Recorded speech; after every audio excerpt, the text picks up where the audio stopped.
Selamat malam. Jadi hari ini kita lanjut ya Malam. kita lanjut di meeting 10 ya. Jadi topik terakhir kita hari ini last topik ya untuk hari ini di subjek sistem informasi manajemen. Nah, jadi sini untuk nanti meeting next meeting itu adalah review ya. Kita akan lakukan review. Untuk hari ini kita akan melakukan topik sharing ya for last topic about ERP ya, Enterprise Resource Planning. Yang mungkin akan lebih difokuskan itu adalah mengenai SAP ya. Salah satu produk ya, produk paling terkenal ya di sini, produk yang dinamakan SAP ya. Jadi di sini nanti kita akan lakukan penjelasan ya, mengenai what is mean by SAP ya. Nah, pertama kita akan melihat adalah mengenai Enterprise Resource Planning dulu ya. Nah, ERP ya, Enterprise Resource Planning adalah suatu model ya, satu model sistem informasi ya, SI ya, yang memungkinkan organisasi untuk mengotomasi ya ataupun integrasi ya proses-proses bisnis yang utama. Di sini bisa kita katakan kita sebut sebagai integrated system begitu ya. Sistem yang terintegrasi. ERP juga memecahkan berbagai kebuntuan ya, untuk berbagai hambatan fungsional yang tradisional ya, dalam organisasi. Nah, caranya adalah mereka memfasilitasi sharing berbagai data, aliran informasi, dan juga memperkenalkan ataupun menyalurkan praktek bisnis yang umum ya di antara semua pengguna di dalam organisasi. Jadi di sini dengan melakukan ERP ya, dalam melakukan enterprise itu berarti kita sudah membuat sebuah sistem ya, sistem yang terintegrasi ke semua departemen ya dalam satu organisasi. Jadi untuk organisasi secara otomatis sudah terdaftar ya untuk semua kegiatan yang ada di dalam satu organisasi. Jadi biasanya kalau untuk penempatan ERP itu lebih ke organisasi yang luas ya, yang besar. Karena disitulah akan terdapat begitu banyak ya, aktivitas di berbagai departemen, dan di situ akan diperlukan yang kita sebut sistem ya, supaya bisa membantu untuk melakukan integrasi ya, Nah, di sini kita juga bisa melihat mereka melakukan integrasi yang menjadi key ya, yang menjadi kunci itu adalah data. Nah, jadi antar departemen ya, yang saling berhubungan akan dilakukan integrasi melalui sistem dengan menggunakan data. Nah, jadi di sini setiap data yang akan dilakukan integrasi itu sudah harus benar-benar tersedia dengan baik ya, dari masing-masing departemen. Nah, jadi supaya aktivitas ya, yang dilakukan ya, sistem yang dilakukan untuk integrasi tersebut tidak terhambat. Ya, nah, jadi bukan human resource ya, bukan orangnya, bukan alat atau segala macam ya, tapi yang dilakukan integrasi itu adalah data. Ya, diperlukan data. Nah, yang melakukan integrasi itu adalah sistem.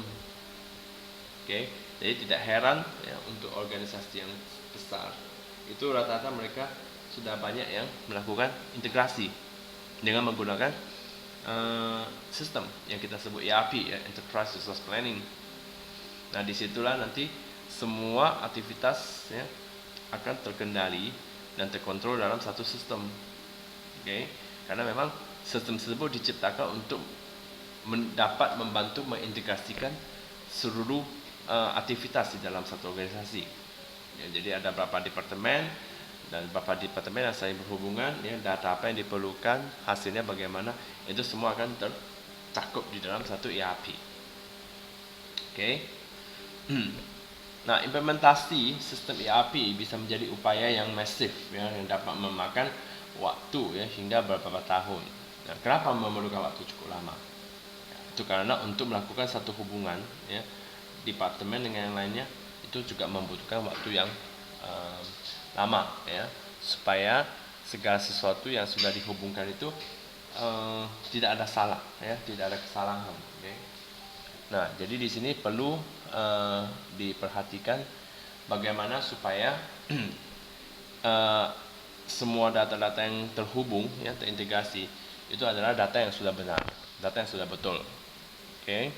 Dan juga tidak ada lagi hambatan ya di antara integrasi ya antar departemen ya dengan data-data yang akan diintegrasikan ya dari satu departemen ke departemen yang lain. Jadi itu sudah pasti ya, tidak boleh ada kesalahan lagi. Okay. Nah, di sini karena kompleksitas dan ukuran sistem ERP, hanya sebagian kecil organisasi yang bersedia atau mampu menerapkan berbagai resource fisik dan financial, dan juga mengambil resiko untuk mengembangkan suatu sistem ERP. Nah, jadi ya bisa dibilang ini adalah the challenge ya, gitu ya. Okay. Jadi bukan berarti sesuatu yang melemahkan ya, ataupun sesuatu yang menghanyutkan ya. Tetapi bisa kita bilang adalah the challenge ya, sesuatu yang justru menantang ya. Oke, kenapa bisa begitu susah? Apa yang menjadi kesulitan ya, apa menjadi kesulitannya, dan bagaimana kita menganalisa, okay, supaya kita bisa ya, ataupun kita mampu ya untuk melakukan integrasi ya dengan berbagai bentuk ya, okay, data yang berbeda ya antar departemen, okay, berbagai bentuk aktivitas yang berbeda antar departemen. Memang tidak mudah untuk melakukan ya, karena sudah di sini tadi sudah dikatakan tidak heran ya kalau untuk implementasi ini bisa memakan waktu hingga beberapa tahun ya. Nah, jadi seberapa cepat itu tergantung bagaimana implementasinya, bagaimana ketersediaannya, okay, dan juga bagaimana the human resource ya, sumber-sumber ya yang diperlukan, okay. Karena kalau memang tidak ready ya, ataupun segala sesuatu yang dibutuhkan itu mungkin tidak mendukung ya, ini tentu akan memakan waktu yang lebih lama lagi. Oke. Nah, jadi apakah ini akan sesuai ya? Kalau misalnya ya, seandainya ini hanya memakan waktu misalnya 2 tahun. Nah, kalau kita bisa lebih cepat dari 2 tahun, itu berarti kita mencapai lebih dari target ya. Oke. Nah, berarti ini adalah suatu pencapaian yang bagus ya, karena kita sudah mencapai, kita tidak melewati ya, katakanlah standarnya misalnya 2 tahun untuk implementasi. Nah, tadi kalau misalnya ada yang melakukannya itu ya, misalnya ada yang melakukan bahkan sudah melewati ya waktu standar yang ditentukan, misalnya dibutuhkan waktu 2 tahun tapi implementasinya sampai ke 2,5 tahun atau 3 tahun. Nah, jadi di sini tentu akan dievaluasi kembali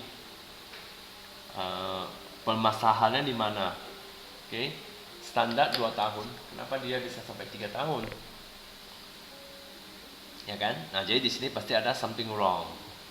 Nah, jadi itulah maksudnya yang perlu diperhatikan. Oke. Jadi makanya dikatakanlah karena kompleksitas ya, dan ukuran. Oke. Jadi tidak semua organisasi sanggup ya, atau bisa benar-benar menerapkan itu secara tepat ya, sesuai dengan jadwal dan ataupun target yang ditentukan. Karena di situ tentu akan banyak sekali kendalanya. Okay. Nah, kalau kita bicara mengenai ERP, kira-kira industri apa saja yang dapat menggunakan ERP, yang perlu ya, okay, yang sesuai dalam menerapkan ERP. Nah, meskipun tujuan awal dari perancangan aplikasi ERP adalah untuk industri manufacture, Ya. Sekarang perangkat lunak ini telah berkembang bukan hanya di manufacture, tapi sudah di sektor-sektor lainnya. Nah, jadi apakah masih mendukung di industri manufacture? Of course, ya, tentu masih di industri produksi, ya, tetap mendukung. Namun dia sudah bergerak dan bahkan sudah bisa mendukung, ya, lebih, ya, dari sektor, lebih dari sekedar sektor industri. Oke, nah, contohnya bisa Anda perhatikan di sini. Dia ada jasa, ya, jasa konsultasi asuransi, ya, insurance, ya, ada teknologi dan juga layanan keuangan. Jadi ini lebih ke services and consultation, ya, dari sisi finance. Kemudian di sini ada lagi education, ya, seperti yang saat ini kita lakukan, ya, education. Di sini juga dikatakan adanya sistem terintegrasi, ya, yang memang bisa digunakan untuk mendukung pendidikan, ya. Hanya saja mungkin dari sisi pendidikan, ya, kebetulan mungkin masih belum begitu banyak, ya, yang dapat kita view, ya. Kemudian ada lagi transportasi, itu juga termasuk, ya, transportasi. Retail, ya, retail, grocery, supermarket, ya, itu sudah juga termasuk salah satu bentuk yang cocok, ya, untuk diterapkan ERP. Okay. Real estate, termasuk juga, ya, real estate. Kemudian ada lagi apa? Konstruksi proyek, ya, dan pembangunan infrastruktur. Food and beverage, ya, makanan dan minuman. Ini juga, ya, traveling, ya, pariwisata, okay, restoran, perhotelan dan juga penginapan, stay, ya. Kemudian di bidang sektor kesehatan, ya, seperti rumah sakit, ya, ataupun manufacture obat-obatan, ya, biasanya rumah sakit dia bisa, ya, lakukan integrasi dan bisa terhubung, ya, seluruh aktivitas, ya, ataupun semua sumber-sumber data yang terkait, ya, dalam satu rumah sakit. Okay. Mining juga bisa, ya, agriculture, ya, juga bisa, perkebunan juga bisa, ya. Okay. Kemudian ekspor import, ya, karena membutuhkan IT inventory untuk kawasan berikat. Nah, kalau di sini kita juga melihat ini juga sudah banyak dilakukan integrasi, ya, untuk sistem ekspor import, ya, okay, supaya bisa terhubung ke inventory, ya, yang biasanya pada umumnya itu lebih banyak digunakan di kawasan berikat, ya, untuk mereka yang melakukan ekspor import. Nah, itu sudah biasanya langsung terhubung sistem dengan menggunakan integrasi. Jadi nanti dari pihak pemerintahan juga sudah bisa langsung terhubung, ya, jadi segala sesuatu mengenai ekspor import itu sudah dapat di view, ya, untuk perhitungannya. Okay. Dan banyak yang melakukan integrated mengenai ekspor import ini melalui web base. Okay. Nah, jadi di sini karena dia harus langsung terupdate, gitu. Jadi di sini kondisinya itu tidak memungkinkan untuk menggunakan offline. Okay. Ya, jadi dia harus yang lebih di prefer, ya, okay, lebih prefer ke bentuk web base. Nah, jadi nanti data-data yang sudah terselesaikan itu akan langsung terupdate. Jadi nanti untuk data terupdate itu, ya, bisa langsung di view karena dia kan melalui online, ya. Jadi sistem itu dilakukan secara online, sudah pasti datanya itu real time. Okay. Nah, itu salah satu contoh, ya, kenapa digunakan, ya, sistem secara online dalam mendukung ekspor import, ya, untuk kawasan berikat terutama. Kemudian ada lagi yang kita sebut juga cocok untuk pemerintahan, ya, dalam mengelola pembelian pengadaan barang atau administrasi lainnya. Jadi bisa Anda lihat dari pertama, ya. Nah, jadi bukan cuma hanya di industri, ya, tapi juga sudah di jasa dan servis, ya, seperti asuransi, teknologi, layanan keuangan, ya. Kemudian di education juga sudah bisa dilakukan integrasi. Kemudian transportation, transportasi juga, ya. Rental, grocery dan supermarket, ya, itu semuanya terhubung, ya. dari manufacturing sampai ke supermarket, semua kan terhubung ya. Jadi kalau mau dilakukan sistem, mereka bisa melakukan sistem secara terintegrasi. Nah, bagian penjualan real estate juga begitu ya, bisa dilakukan integrasi juga. Kemudian konstruksi proyek pembangunan infrastruktur, food and beverage ya, makanan minuman tadi ya, juga bisa dilakukan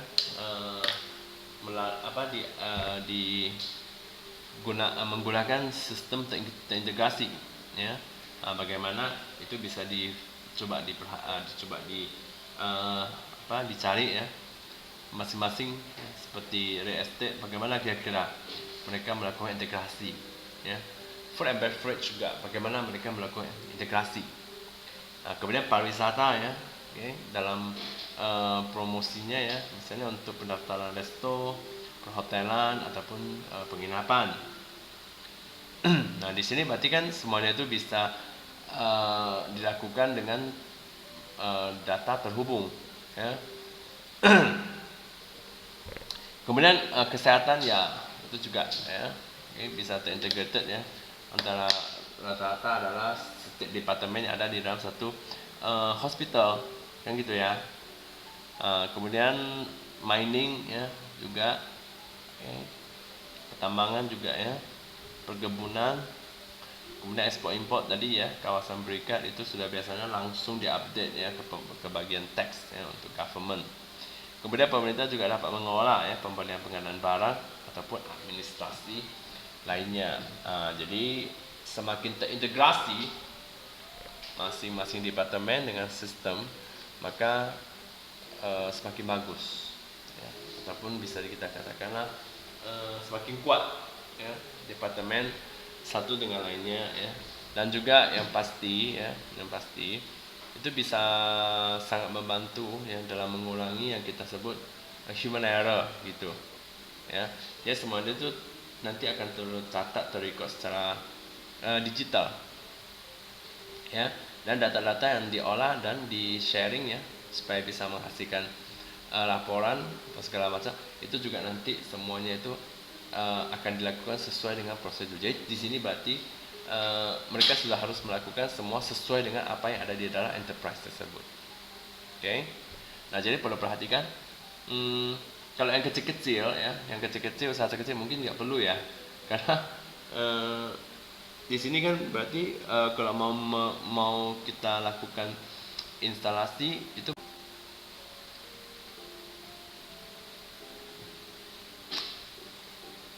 Oke, saya lanjut lagi ya. Oke, jadi di sini tadi slow connection ya. Coba saya ganti ke koneksi lain dulu ya. Oke. Nah, jadi tadi dikatakan kalau yang kecil ya, organisasi kecil tidak perlu ERP ya. Mereka tidak perlu karena ini memang dikhususkan ya untuk memang yang organisasi besar ya, yang departemennya yang cukup banyak ya, supaya nanti semua itu bisa terintegrasi dengan mudah, dengan baik ya.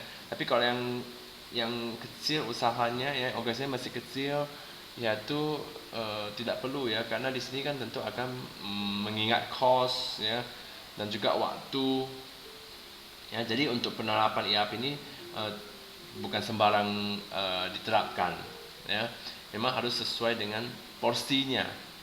Oke. Nah, jadi setiap perusahaan organisasi tentu mengelola karyawan ya, membeli produk dan jasa, ya, menjual ataupun mendistribusikan sesuatu, dan juga mencatat keuangan flow yang standar ya. Jadi ERP memungkinkan perusahaan dari segala industri untuk mengintegrasikan dan juga mengolah fungsi dasar tersebut. Nah, jadi semua kegiatan basic ya, dalam suatu organisasi itu akan dilakukan melalui sistem ya, melalui sistem secara terintegrasi. Jadi nanti semuanya itu sudah ke konsep integrasi mengenai sistem, melalui sistem, nanti akan mengurangi ya yang kita sebut tradisional ya, sistem-sistem yang masih tradisional ya, ataupun seperti paper begitu ya, itu nanti semuanya sudah akan tidak digunakan lagi ya, karena sudah ya kita sudah sampai di digital ya. Jadi apalagi sudah menggunakan sistem enterprise begini ya, nantinya itu sudah tidak diperlukan lagi ya yang namanya pengiriman koresponden ya melalui memo, kertas segala macam ya. Jadi itu semua bahkan akan terkoneksi langsung dengan menggunakan ERP. Ya, jadi Anda bisa bayangkan betapa bagusnya ya sistem-sistem yang dapat dihubungkan secara terintegrasi. Okay. Nah, coba kita perhatikan kemudian ini adalah mengenai kegunaan ERP ya, kegunaan ERP bagi bisnis usaha. Nah, yang pertama itu adalah mengoptimalkan ya. Oke, mengoptimalkan efisiensi. Nah, jadi dibutuhkan apa yang kita sebut efisiensi ya, sesuatu yang efisiensi tentu sesuatu yang sangat bagus ya. Jadi semua bisnis usaha tentu mengekspek ya, mengharapkan adanya efektivitas dan efisiensi ya. Nah, bisa kita lihat di sini kegunaan ya ERP bagi bisnis usaha. Pertama, digunakan untuk mengoptimalkan efisiensi. Nah, sistem ERP dapat menyederhanakan berbagai aktivitas organisasi. Nah, di sini yang biasanya aktivitas itu yang memakan banyak waktu dan juga tenaga. Jadi misalnya dari 3 proses yang membutuhkan misalnya 5 orang, nanti dengan menggunakan ERP akan bisa membantu dari 3 proses mungkin hanya menjadi 2 proses atau 1 proses, dan bahkan tidak memerlukan begitu banyak personil. Dari 5 mungkin hanya membutuhkan 3 atau 2 bahkan. Oke. Nah, itu kira-kira contohnya ya, bagaimana supaya bisa dioptimasi ya, dioptimalkan efisiensi ya dalam sebuah aktivitas. Nah, tugas-tugas kompleks seperti pengecekan inventories, pembagian tugas ke karyawan, pemantauan jam kerja, penggajian, pembuatan laporan keuangan, nah, ini semua dapat dilakukan secara otomatis. Jadi bisa dibayangkan betapa efektifnya, betapa efisien ya dengan menggunakan sistem ERP ini. Jadi banyak sekali kegiatan-kegiatan operasional itu dapat dilakukan secara otomatis. Jadi tanpa harus dilakukan lagi melalui human. Ya. Nah, dengan berkurangnya pekerjaan manual, tim dapat lebih fokus, ya, pada pekerjaan mereka. Jadi tanpa harus mengganggu tim lainnya. Nah, misalnya tim marketing ya, dapat memantau laporan web traffic harian tanpa harus meminta dari tim IT ataupun tim akuntansi. Ya, mereka juga dapat membuat laporan ya terkait dengan sales tanpa harus tergantung pada manajer penjualan. Nah, jadi Anda bisa bayangkan ada berapa departemen yang terhubung, namun kita tidak harus menunggu karena semua itu akan terupdate melalui sistem terintegrasi secara real time. Okay, semua data yang memang harus di sharing itu nanti bisa dilakukan untuk laporan nanti bisa kita lakukan view secara cepat, secara langsung. Seperti dia dikatakan tim akuntansi mereka dapat membuat laporan sales, mereka tidak harus memintanya ataupun menunggunya dari manajer penjualan, nggak usah. Kenapa? Karena nanti dari sistem terintegrasi mereka sudah bisa mendapatkan data tersebut. Jadi dengan adanya data tersebut, mereka sudah bisa melakukan laporan, mereka sudah bisa menghasilkan laporan. Jadi mereka tidak usah harus menunggu. Oh, nanti setelah selesai semua sales data-datanya akan dikumpulkan ya, diupdate. Nah, baru nanti kita bisa terima dari manajer penjualan ataupun dari kepala bagian penjualan, enggak usah. Itu berarti kan masih yang sangat tradisional ya, bisa dikatakan, bisa juga itu termasuk yang tidak efisien. Ya, jadi di sini kita menggunakan sistem integrasi itu berarti sudah sangat efisien. Ya. Nah, kemudian ada juga disebut ERP adalah penyedia akses data ya, yang cepat bagi manajer dan pemangku kepentingan di perusahaan. Jadi decision maker itu dapat memantau indikator kinerja utama di seluruh perusahaan hanya melalui dashboard. Dashboard itu maksudnya penyediaan ya, penyediaan sistem, maksudnya sistem yang kita gunakan ya, sistem integrasi yang kita gunakan untuk decision maker ya mungkin kita sebutlah biasanya siapa yang lebih yang lebih ke decision maker, biasanya siapa kira-kira kalau menurut Joshua kira-kira siapa kalau kita sebut sebutkanlah ya decision maker untuk membuat pengambil keputusan begitu ya, pembuat keputusan ya, kira-kira biasanya lebih ke siapa Joshua kalau menurut Joshua dalam satu organisasi ya, Pertanyaannya apa? dari sebuah organisasi yang lebih cocok untuk decision maker siapa Eh, Kalau nggak atasan kayak CEO lah. ya, atasan atau CEO ya, oke. Nah jadi Hmm. atasan CEO untuk melakukan decision maker itu sangat cepat. Kenapa? Karena dia sudah didukung dengan berbagai laporan yang mereka hasilkan melalui ERP. Ya, jadi dia tidak harus menunggu laporan-laporan terakhir yang harus dia dapatkan dari berbagai departemen, oke, sehingga dia bisa membuat keputusan. Memang secara manual, secara tradisional memang seperti itu flow-nya. Namun karena dengan ERP kita bisa menghemat. Jadi decision maker dia bisa langsung melakukan dia sudah bisa langsung mengambil keputusan dengan semua laporan-laporan yang bisa dihasilkan dalam waktu yang sangat-sangat singkat dan bahkan juga real time. Oke. Nah, itulah yang kelebihan daripada ERP tersebut ya. Jadi tadi yang pertama adalah bagaimana supaya bisa mengoptimalkan ya, efisiensi ya dalam operasional. Nah, yang kedua itu adalah meningkatkan kolaborasi. Kolaborasi antar departemen itu merupakan bagian yang sangat penting ya dan sering diperlukan di dalam bisnis software ERP ya.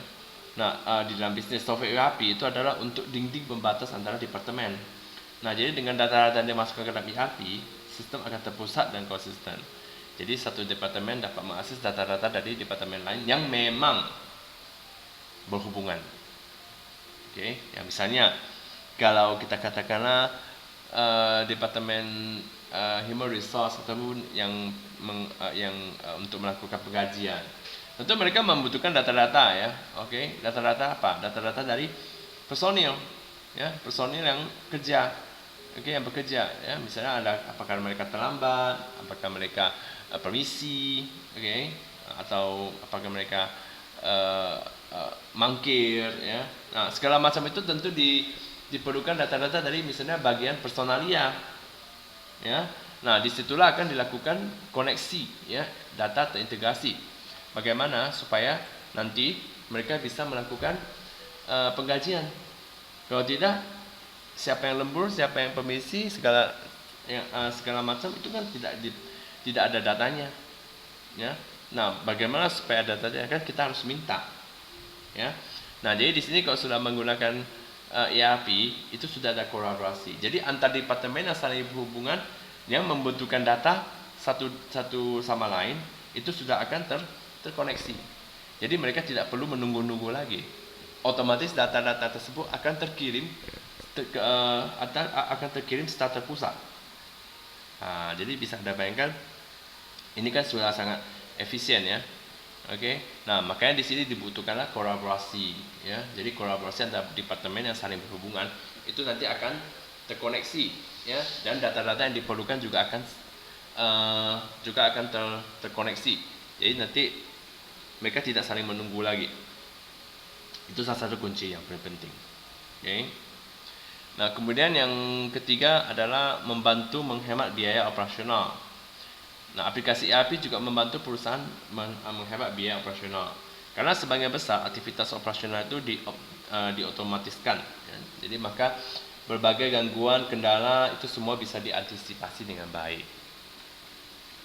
Nah, seluruh pekerjaan kompleks dapat diselesaikan dengan lebih cepat, ya, sehingga dapat mengurangi lead time. Okay. Perusahaan juga dapat mengurangi biaya tenaga kerja karena ERP mampu mengambil alih berbagai pekerjaan manual. Jadi seperti yang saya katakan, yang paling jelas yang paling nyata adalah contoh misalnya satu pekerjaan ataupun satu proses yang membutuhkan 5 orang, dengan menggunakan ERP mungkin hanya membutuhkan 2 orang. Jadi di sini benar-benar bisa membantu ya, bagaimana kita bisa benar-benar melakukan sesuatu yang sangat efisien. Ya. Nah, tadi sudah dikatakan di sini biaya operasional. Jadi sudah jelas ya bagaimana biaya operasional yang dimaksud ya. Jadi di sini hal-hal yang berhubungan dengan operasional yang membutuhkan cost itu akan dilakukan penyesuaian ya, dan juga efisiensi ya dalam penggunaannya. Jadi nanti cost yang pada umumnya besar ya, setelah dilakukan ERP, otomatis cost akan menjadi berkurang ya. Jadi tapi di sini nanti jangan lupa juga ya, tentu di sini nanti kita juga harus ingat, karena untuk melakukan implementasi dengan integrasi ERP itu juga membutuhkan cost. Jadi ya mungkin cost tidaklah sedikit ya. Anggaplah kita melakukan investasi jangka panjang ya, karena dengan cost yang begitu tinggi, diharapkan nanti tentunya akan bisa mendukung untuk kinerja yang lama ke depan, kan gitu ya. Jadi di sini kira-kira begitu cara kita melihat ya. Misalnya dengan cost yang tinggi nanti sama saja kan, kalau misalnya cost yang tinggi kita katakanlah cut cost, tapi cost yang kita gunakan untuk ERP tinggi ya, mungkin nampaknya sepertinya tidak ada perbedaan. Namun sebenarnya itu adalah semacam investasi ya, investasi jangka panjang. Jadi kedepannya itu nanti kita sudah bisa benar-benar bisa melakukan efisiensi dan juga cut cost ya untuk kedepannya. Jadi untuk jangka panjang, untuk jangka waktu yang sangat lama. Nah itu kira-kira perbedaannya ya. Kemudian juga yang keempat adalah meningkatkan keamanan data seperti biasa ya. Mereka ada firewall, kontrol pembatasan, bagaimana mencegah pelanggaran data. Jadi semua data itu disimpan terpusat ya. Tentu keamanan itu sangat sangat difokuskan ya. Jadi admin yang bertanggung jawab mengolah data perusahaan bisa memberikan hak akses kepada terbatas ya kepada karyawan. Jadi setiap karyawan yang menggunakan ERP itu memiliki level-level ya, level-level tersendiri. Jadi mereka tidak bisa asal misalnya Anda baru kerja 1 tahun Anda sudah bisa akses ini, tidak bisa. Jadi nanti hak akses untuk setiap karyawan itu akan dibatasi sesuai dengan kepentingannya saja. Nah, misalnya manajer HR ya dapat menyembunyikan data-data penting hanya untuk dirinya dan juga para pemangku kepentingan, sementara memberikan hak akses kepada karyawan untuk melihat data keuangan mereka masing-masing. Jadi di sini tergantung ya, semuanya bisa diatur, sesuai kepentingan dan juga keputusan organisasi ya. Bagaimana mereka menunjuk ataupun menentukan level-level untuk setiap karyawan. Admin juga dapat dengan cepat menghentikan akses karyawan yang diberhentikan ya, ataupun memberikan hak akses kepada karyawan baru. Ya, itu juga bisa. Anda sudah kerja 5 tahun, tiba-tiba Anda kerja lagi, ya, sudah otomatis nanti sewaktu dia berhenti nanti akan diberhentikan hak aksesnya, karena kalau tidak kan bahaya juga. Mungkin saja dia akses dari luar ya, karena mungkin masih ada IP, masih ada user ID-nya begitu. Jadi hal-hal seperti itu ya tidak perlu diragukan lagi ya, dalam sistem ERP ini ya, tidak perlu diragukan lagi karena memang sudah dilengkapi sangat-sangat lengkap sekali. Nah jadi dalam menggunakan sistem ini juga tidak menjadi masalah ya, karena sistem memang sudah dirancang sangat bagus ya, terutama data keamanan juga sangat terjamin. Ya, itu sudah pasti. Ya, jadi kalau dalam menggunakan ERP ya, itu otomatis untuk data tentu sudah sangat terfokus ya dari sisi keamanannya. Ya, karena di sini kan data-data semua terintegrasi.